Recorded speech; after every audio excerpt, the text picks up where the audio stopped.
আসিফ বলছে যে যাকে রয়জেন বলতেছেন তাকেই সবচেয়ে পাশে পাইছি। কি আর কমু আসিফ, তাই তো পাওয়ার কথা, তাই না? তার বাসা তো বিশ্ববিদ্যালয়ের মধ্যে, ওইখানে তো ইলিয়াস থাকে না, পিনাকিও থাকে না। পিনাকি আর ইলিয়াসকে দেশছাড়া করছে হাসিনা, তারা চাইলেও ফিজিক্যালি থাকতে পারবে না। আসিফ নজরুলকে বিপজ্জনক মনে করে নাই হাসিনা, তাই সে দেশে থাকতে পারছে। আমাদেরকে বিপজ্জনক মনে করছে জন্য দেশ থেকে ভাগাই দিচ্ছে। তারা জেলে যাইতে হয় নাই, দেশ ছাড়া হয় নাই। বিশ্ববিদ্যালয়ের শিক্ষক হিসেবে তো তার সুবিধা আছে, ছাত্রদের প্রক্সিমিটিতে থাকে, কিছু পেশার কিছু ইনহেরিটেড কিছু সুবিধা থাকে, আইন পেশায় থাকে, শিক্ষকতা পেশায় থাকে, সে সুবিধা পাইছে। তো আসিফ, তুমি যে কইলা যে পাশে পাইছি, তো ফারুকেরা পাশে পাইছিলা, তুমি পাও নাই তো। ওয়াহিদুদ্দিন মাহমুদরে পাশে পাইছিলা, পাও নাই তো। সালাউদ্দিন সাহেবকে পাশে পাইছিলা, পাও নাই তো। এমনকি প্রফেসর ইউনুসকে পাশে পাইছিলা, পাও নাই তো।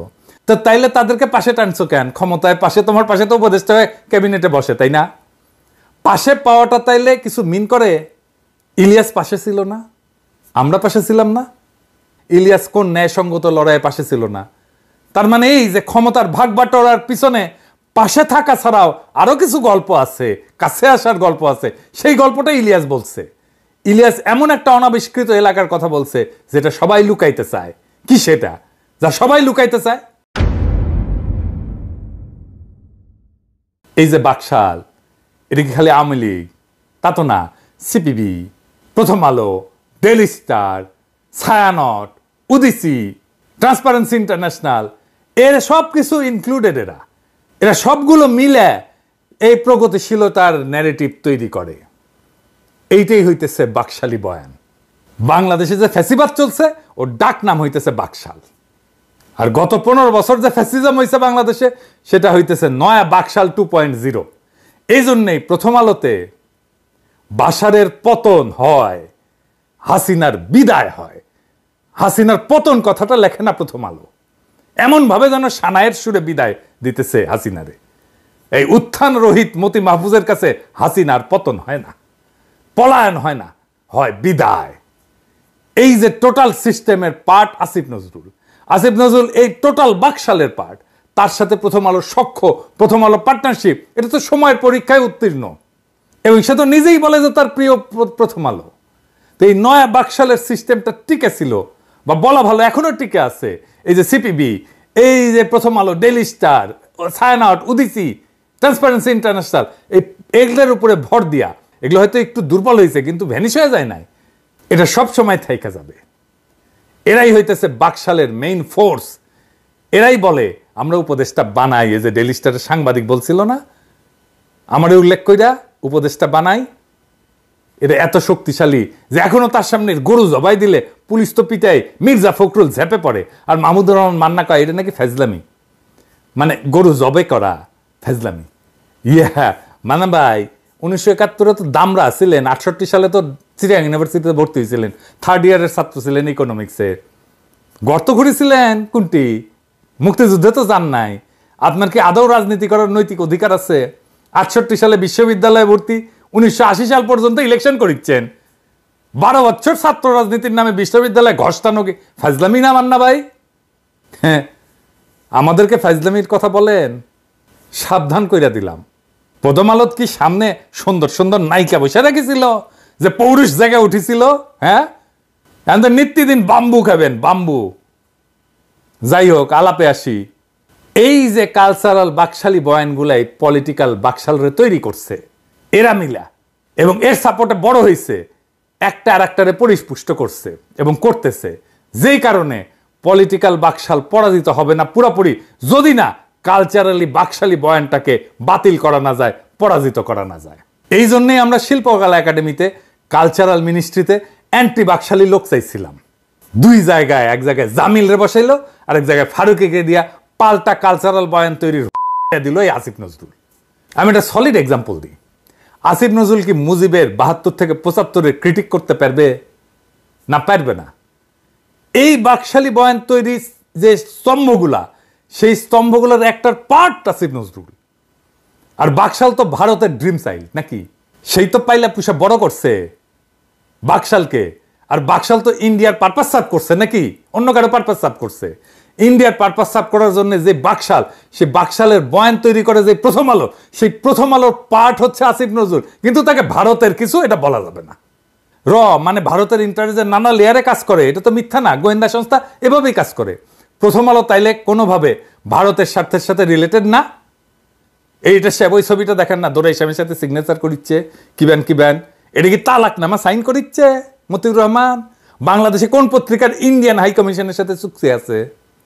আজকে যারা ক্ষমতায় তাদের বলি আমাদের সাপোর্ট আছে, তার মানে কিন্তু সেটা নিরঙ্কুশ না। কোন সরকারের এই নিরঙ্কুশ সাপোর্ট জনগণ দেয় না, দেওয়া উচিত না। 47-এর অর্জন কার জন্য নষ্ট হয়েছিল? ক্ষমতাসীনদের জন্য, মুসলিম লীগের জন্য। 71-এর অর্জন কার জন্য নষ্ট হয়েছে? আওয়ামী লীগের জন্য হয়েছে, জাসদের জন্য হয় নাই তো। 2024-এর অর্জন যদি নষ্ট হয় তাহলে এইটা হবে এখন যারা ক্ষমতা আছে তাদের জন্য। এই জন্য উপদেষ্টাদের ধরি। আমরা খুব বেশি সমালোচনা করি না, নেহাত মায়া করে করতে পারতাম, মেলা সমালোচনা করতে পারতাম, মেলা নিউজ আসে, মেলা খবর আসে, কিছু বলি না। খুব নির্মম সমালোচনা করতে পারতাম, এমনকি প্রফেসর ইউনূসের সমালোচনা করতে পারতাম উঠতে বসতে, করি না। দেখাবো, এটা স্যাম্পল দেখাবো, স্যাম্পল দিয়ে দেখাই। এই যে প্রফেসর ইউনূস 17 নভেম্বর বলছে এই 100 দিনে অর্থনীতি সবল অবস্থানে চলে আসছে। ঠিক তার 2 দিন পরে অর্থ উপদেষ্টা কি কইছে দেখেন, কইছে দেশের অর্থনীতির অবস্থা ভয়াবহ। মানে 2 দিন আগে প্রফেসর ইউনূস কি বলিছে সেটা বুড়ে গেছে ভুলে। কার কথা ঠিক তাইলে? প্রফেসর ইউনূসের নাকি অর্থ উপদেষ্টা? প্রফেসর ইউনূসের ওই বক্তৃতার ওই পার্টটা তো অর্থ মন্ত্রণালয় থেকে লেখা হয়ে আসবে, তাই না? তার মানে প্রফেসর ইউনূস হয় অর্থ মন্ত্রণালয় থেকে নেয়নি লেখাটা, অথবা অর্থ উপদেষ্টা শুনেইনি প্রফেসর ইউনূস কি বলছে। এই সরকারের ব্যর্থতার জন্য আগে হাসিনার টেলিফোন ফাঁস হইতো, এখন জমায়েতে বক্তৃতা দিচ্ছে। আমরা বলছিলাম হাসিনা পরিবারকে দৌড়ের উপরে রাখতে হবে। পুতুলের বিষয়ে বিশ্ব স্বাস্থ্য সংস্থাকে দেওয়া চিঠি ড্রাফট করে দিছিলাম স্বাস্থ্য মন্ত্রণালয়ে, 17 পৃষ্ঠার চিঠি, কিচ্ছু করে নাই। কাজ তো করে দিছি, ধরে ধরে কি কি লিখতে হবে। মনিরুল ইন্ডিয়া থেকে পোস্ট দেয় জয় বাংলা বইলা, আর মনিরুলকে তো ইন্টারপোল দিয়ে ধরে আনা উচিত। আপনাদের আশেপাশে বুক ফলে আওয়ামী লীগারদের ঘুরতে দেখতেছেন না? এই যে আয়না ঘর হয়েছে, বাসারের ইয়েতে আয়না ঘর বাড়িয়েছে না, ইকোনমিস্টে নিউজ হয়েছে, আমাদের আয়না ঘরের নিউজ কোথায়? সেই জন্য বলার চান্স পায় আয়না ঘর নাকি নাই, দেখেছেন? তাহলে এটা কে করবে? যারা ক্ষমতায় আছে তারাই তো। এগুলো ইলিয়াসদের জন্য হয়েছে। সবাই আসিফ নজরুলের পিস বাঁচাইতে চলে এসছে দল বেন্দা, ইলিয়াসরে ধরো, এখন ইলিয়াসরে ধরো, কথা কিছু কওয়া যাবে না আসিফ নজরুলের। ক্ষমতা সবসময় প্রশ্নের মুখে থাকবে, সমালোচনা হবে, কঠোর নির্মম সমালোচনা হবে, সেটাই সভ্য দুনিয়ার নিয়ম। প্রফেসর ইউনূসের সরকার হাসিনার সরকার না যে সমালোচনা নিতে পারবে না। আসিফ নজরুল মিটিংয়ে যাইয়া কয়েকদিন আগে কইছে কারে যেন জাতির পিতা ঘোষণা দিতে হবে। হঠাৎ করে মনির বলল কি, একজন ব্যক্তি সম্পর্কে নাম নিব না, বললো আসিফ ভাই আমার মনে হয় তারে এই জাতির পিতা বানায় দিলে না দেওয়া পর্যন্ত সে থামবে না। মানে তারে জাতির পিতা না বানায় দেওয়া পর্যন্ত সে থামবে না, অথবা তারে জাতির পিতা বানায় দিলে বলতে সব সমস্যার সমাধান হয়ে যাবে। জাতির পিতা মানে নতুন জাতির পিতা। হ্যাঁ, আসিফ নজরুল মুখ সামলে কথা বলবেন। আবার কইছে কারে উদ্দেশ্য কইরা, কোটা সংস্কার আন্দোলনকে কে যেন কইছিল আতাতের আন্দোলন। কেউ কেউ বলে দেখবেন যে কেন বিপ্লবী সরকার হলো না, কেন শহীদ মিনারে আমরা শপথ দিলাম না, কেন সাংবিধানিক পথে গেলাম। ফর গড সেক আপনাদেরকে রিমাইন্ড করাই দিই, তাদেরই কেউ কেউ যখন এই ঐতিহাসিক ছাত্র আন্দোলন শুরু হয় বলেছিল এটা আতাতের আন্দোলন, সাধারণ আন্দোলন, বলেছিল না? বলেছিল। সবাই হাততালি দিছে, হাসাহাসি করিচ্ছে, দেখেছেন? আমি খুঁজতে লাগলাম কে কইছে, কারে কারে আসিফ নজরুল কইলো, খুঁজে খুঁজে পাইলাম খালেদ মহিউদ্দিনের সাথে টক শো। শুনেন, এখন আওয়ামী লীগ যে এরকম সরকার 15 বছরের বেশি সময় ধরে তারা ক্ষমতায় আছে, তাদের সামনে ডিল করার মতো আরো অনেক বিষয় আছে তাদের।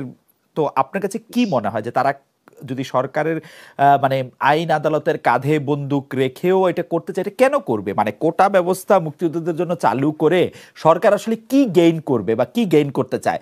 আমরা তো এরকম অনেক সময় শুনি যে বিএনপি সবচেয়ে বড় মুক্তিযোদ্ধাদের দল, আমরা এরকম শুনি মুক্তিযোদ্ধারাই এখন আওয়ামী লীগের সবচেয়ে বিপক্ষে অবস্থান নিয়েছে, আমরা শুনি বামদের মধ্যেও অনেক বড় বড় মুক্তিযোদ্ধা রয়েছে।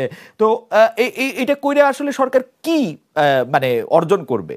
সরকার যদি চায়, আমরা যেরকম মেকানিজমের কথা শুনি, সরকার তো যাকে খুশি তাকে চাকরি দিতে পারে আসলে, মানে নানা রকম মেকানিজম করে। না, আমি আপনাকে বলি, আমার কাছে মনে হয়েছে সরকারের মধ্যে, সরকার মানে তো আর শুধু আমাদের প্রধানমন্ত্রী না, সরকারের মধ্যেও তো আমরা দেখেছি এমন কোনো কোনো এলিমেন্ট আছে যারা ভুয়া মুক্তিযুদ্ধের সার্টিফিকেট দিয়ে হলেও চাকরি পেতে উৎসাহী। ভুয়া মুক্তিযোদ্ধা কিন্তু একটা বাণিজ্যও তো আছে, দেশে আছে না? তো এই বাণিজ্যের লোকগুলোকে মারা গেছে, এটা তো সরকারের মধ্যে আছে, ঠিক না? 62,000 ভুয়া মুক্তিযোদ্ধা আছে, এই সার্টিফিকেট একটা বাণিজ্য আছে না? সরকারের মধ্যে একটা কোটারি অংশ আছে যারা ছাত্রলীগ বা যুবলীগকে বা তার কর্মীকে চাকরি দিতে চায়, মুক্তিযুদ্ধের কোটা দিয়ে থাকতে পারে। 1 নাম্বার। 2 নম্বর হচ্ছে আমাদের প্রধানমন্ত্রী যেহেতু উনি একটু, আমার কাছে মনে হচ্ছে একটু জেদ করে বাতিল করেছিলেন, সেই জন্য মানে হয়তো উনি অন্য কোনোভাবে মানে উনি যে অসন্তুষ্ট না, এটা অন্য কোনোভাবে রিফ্লেক্টেড হতে পারে যদি আপনার অ্যাটর্নি জেনারেল অফিস খুব স্ট্রংলি এটা পার্সু না করে, হতে পারে। আর 3 নাম্বার হচ্ছে আপনি যেটা বললেন সরকারের নিয়ে কি করবে, আমার কাছে মনে হয় কি, ধরেন এটা একদম একটা সত্যি কিনা আমি জানি না, এমনি ধারণা, যখন এখানে ভারতকে যেভাবে আপনার রেল করিডোর দেওয়া হয়েছে, এটা নিয়ে খুব একটা শোরগোলের মতো অবস্থা তৈরি হয়েছিল।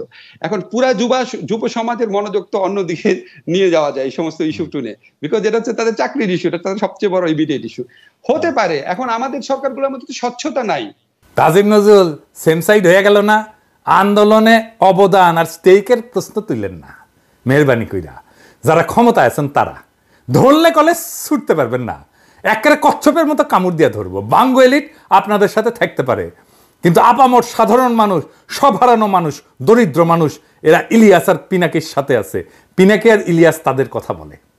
যদি সাধারণ মানুষের সাথে থাকতে চান, হাঙ্গের পিছে লাগবেন না, হ্যাঁ বরাবর কইরা দেব। কিন্তু যাই হোক, আমি অনেকদিন শহীদদের গল্প বলি না, আজ এক শহীদের গল্প বলবো। জুলাইয়ের যোদ্ধাদের পানি খাওয়াতে বাসা থেকে রাস্তায় এসেছিলেন মারিয়া সুলতানা রাখির স্বামী শহীদ নাজমুল। তিনি পানি খাওয়ালেন ঠিকই, কিন্তু নিজে পরিবারের কাছে ফিরলেন কফিনে আবৃত হয়ে।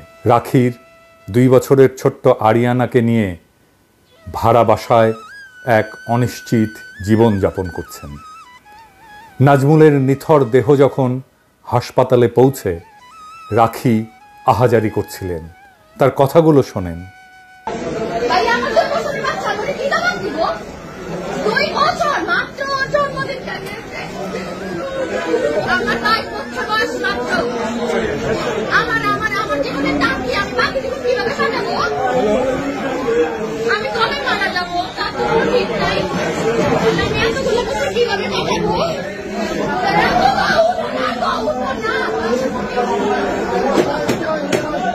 আমি বিধবা, আমার কি বিধবা হওয়ার বয়স হয়েছে বলেন? আমার মাত্র 22 বছর। রাখির এই প্রশ্নের সামনে দাঁড়াতে পারবেন আসিফ নজরুল? আসলে কি রাখির বিধবা হওয়ার বয়স হয়েছে? কে নেবে 2 বছরের সন্তানের দায়িত্ব? রাখির গল্প কোথাও ছাপা হয়নি। আমি তন্ন তন্ন করে খুঁজে দেখেছি, কোনো একজন উপদেষ্টা গেছেন তার বাসায় একটু সান্ত্বনা দিতে, একটু কথা বলতে। আমি অনেক শহীদ পরিবারের সাথে কথা বলি, সাহায্য করি সাধ্যমতো, পুনর্বাসনের চেষ্টা করি, আহতদের সাথে কথা বলি, তাদের চিকিৎসার চেষ্টা করি, এমনকি দেশের বাইরে নিয়ে যেয়ে। রাখির কোনো খোঁজ পেলে আমাকে জানাবেন।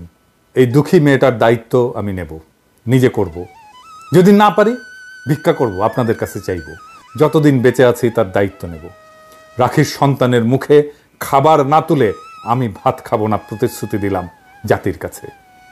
আমরা নাকি 2 পয়সার ইউটিউবার, ভিউ বেচে খাই। আমরা নাকি বাংলাদেশে অরাজকতা করি। আমাদের এই লড়াইয়ে, এই আন্দোলনে কোনো ভূমিকাই নাকি নাই। আমরা তেজপাতা, হরিদাস পাল, সবই হয়তো ঠিক, তবে এটাও ঠিক, আমরা সেই বঞ্চিত, সেই সমাজের নিচতলার মানুষের একজন, যাদের মুখে হাসি নাই, চোখের কান্নাও গেছে শুকিয়ে, যাদের জীবনের অন্ধকার কখনো কাটে না, যারা বারে বারে রক্ত দেয় কিন্তু মুক্তি পায় না। আমরা সেই সিঁড়ি যা মারিয়ে উপরে ওঠে, আমাদের নাচেনাটাই ক্ষমতাবানদের ধর্ম হয়ে যায়। আমরা জানি আমরা কখনোই ক্ষমতার প্রিয় হব না। আমাদের জায়গা মজলুমের অন্তর হলেই আমাদের কাজ সার্থক, আমাদের জীবন সার্থক। ইনকিলাব জিন্দাবাদ।